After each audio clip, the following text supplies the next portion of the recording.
Chères belles âmes, dans ce nouveau podcast, nous sentons l'élan de vous parler des flammes jumelles. La relation flamme jumelle est un sujet hautement nourri dans la spiritualité d'aujourd'hui. Il semble en effet qu'il y ait de plus en plus de connexions qui se fassent entre deux âmes qui se reconnaissent, qui naissent à nouveau ensemble à la vie.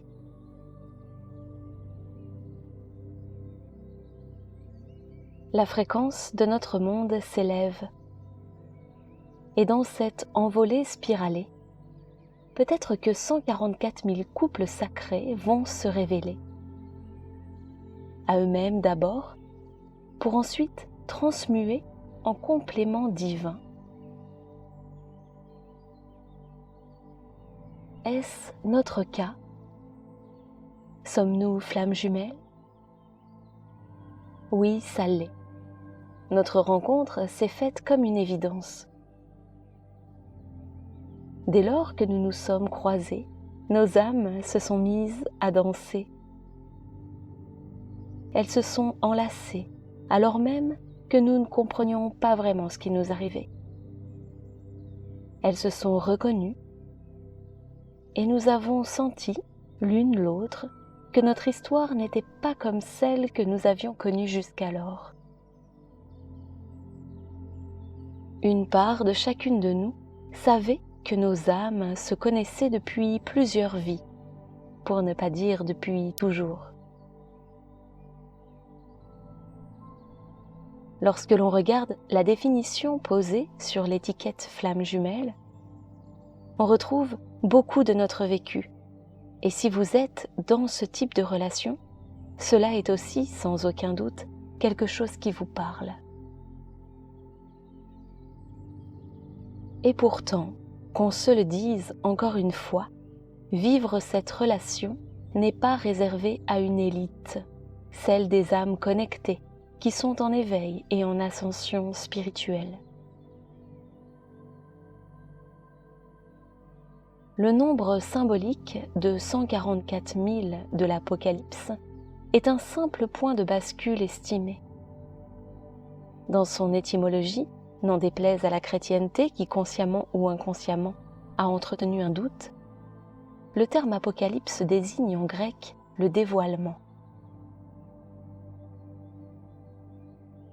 Alors qu'on se le répète encore, la relation flamme jumelle n'est pas nécessairement torturée et souffrante.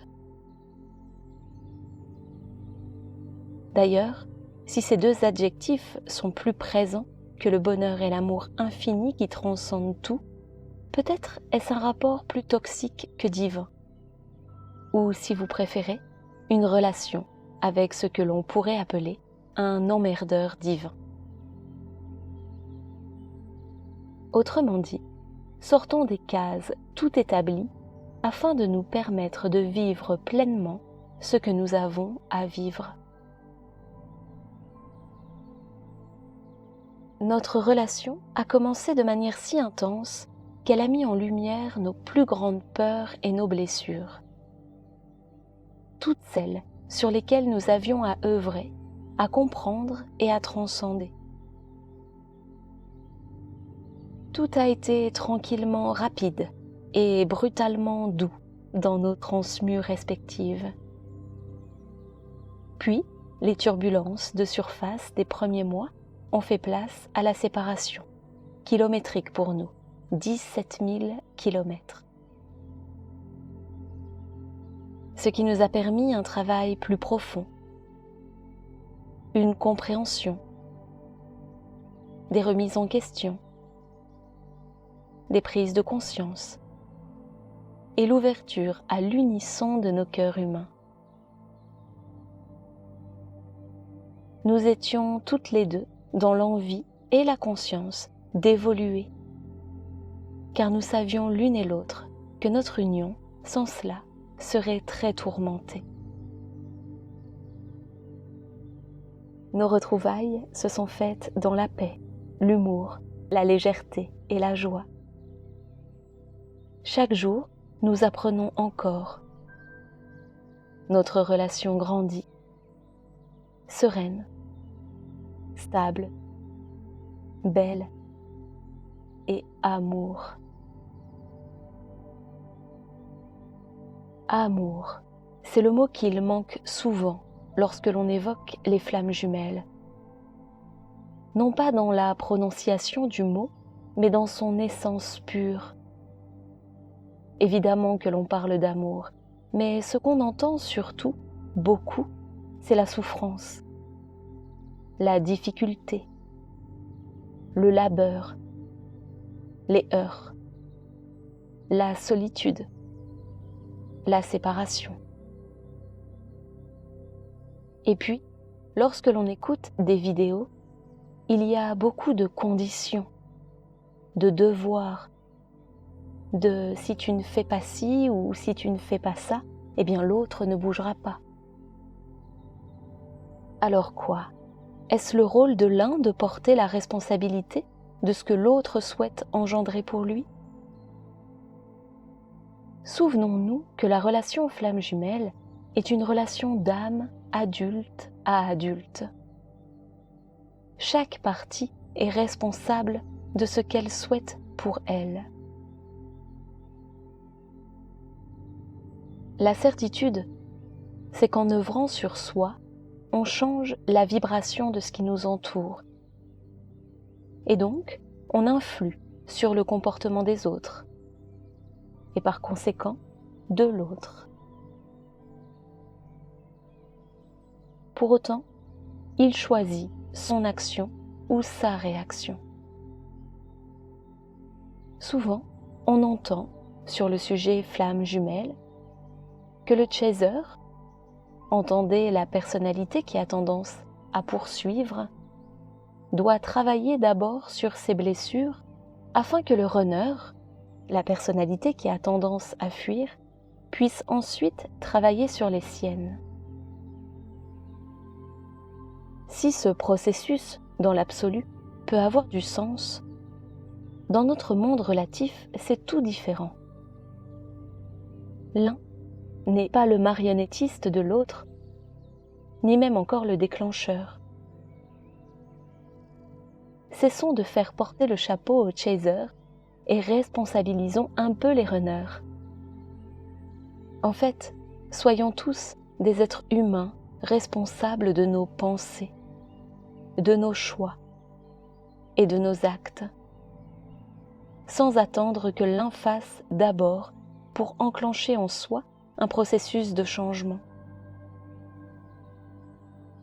Il appartient à chacun d'ouvrir les possibles. Cessons de limiter et cloisonner.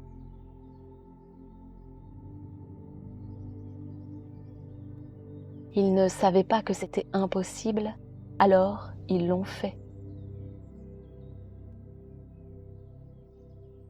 La relation flamme jumelle est une relation qui booste l'éveil, si on le veut bien.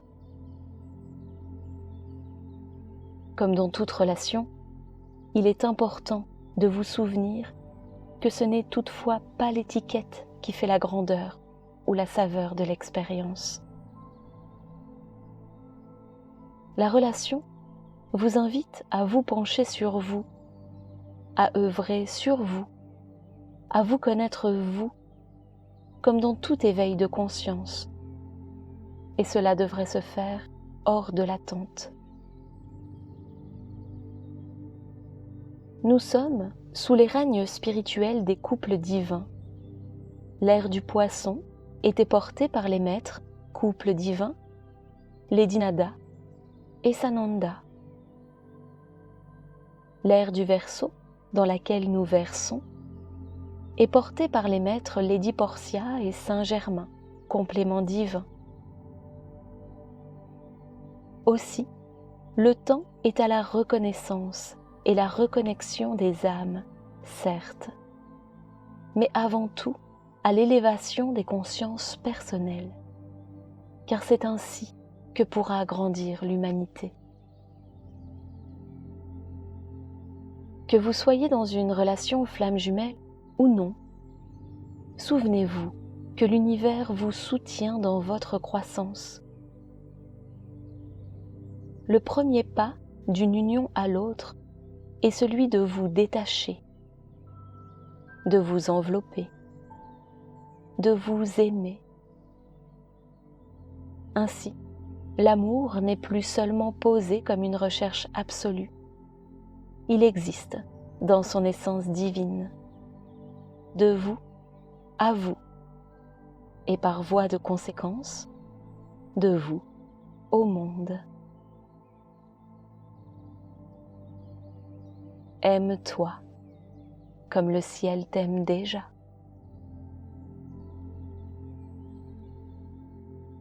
Avec beaucoup d'amour, les Sceaux de Les Âmes Sceaux. Namasté.